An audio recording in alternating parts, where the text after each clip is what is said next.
In a quiet corner of the bustling city, where the scent of spices mixed with the aroma of street food, there stood a small tea stall. It was run by an old woman named Kamla, whose gentle smile and warm chai had comforted many over the years. The shop itself was nothing extraordinary. A wooden counter, a few clay cups, and the steady bubbling of a brass kettle. But those who stepped inside felt a sense of calm, as if time slowed down for a moment. One stormy night, as Kamla prepared to close, a man staggered in. His clothes were worn, his face gaunt, and his eyes carried the weight of unspoken burdens. Kamla observed him quietly before pouring a cup of tea. "Drink," she said. The man hesitated. I have no money." She simply smiled. "Then tonight, your payment is to listen." The man took a sip and warmth spread through him, not just from the tea, but from something deeper. "I was a traitor," he finally admitted. "My own partner betrayed me. He stole everything. My money, my business, my name. I have nothing left." Kamla refilled his cup. "Then perhaps," she said, "it is time to start again." That night, the man rested under the shelter of the tea stall. By morning, he was gone, leaving behind only an empty clay cup. The man's name was Ravi. Once, he had been a respected spice trader, known for his fair dealings and sharp mind. But greed finds its way into the hearts of men, and his business partner, Arvind, had used that against him. One day, Ravi was summoned to a warehouse, expecting to finalize a major deal. Instead, he was met by officials holding forged documents, evidence of crimes he had never committed.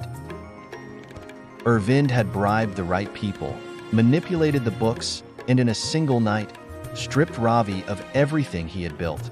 His accounts were frozen. His home was taken. His name was ruined.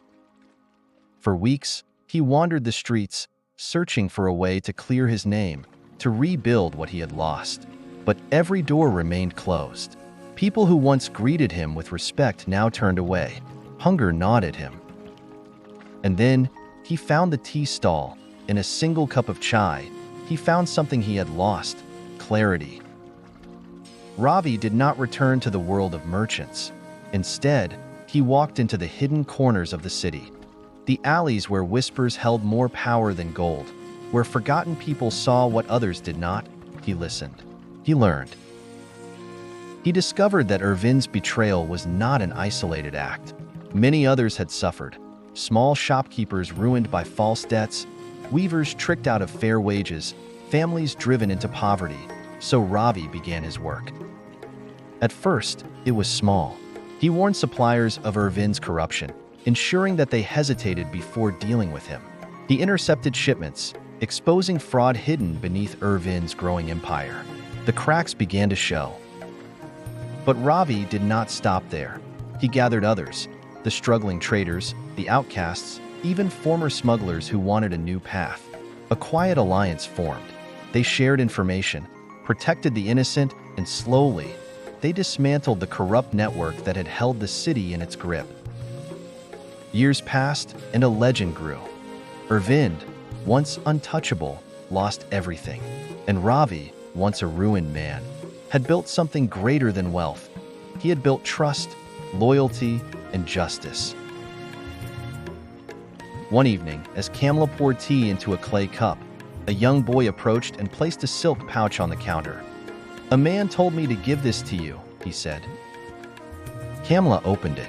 Inside was a single gold coin, engraved with intricate symbols. Beneath it was a note. "I repaid the world in the only way I knew how, and it all started with a cup of chai." Kamla chuckled, shaking her head. She had no need for gold. Instead, she placed another cup of tea on the counter, steaming and full. Someone else would need it soon. A single act of kindness can change lives in ways we may never see.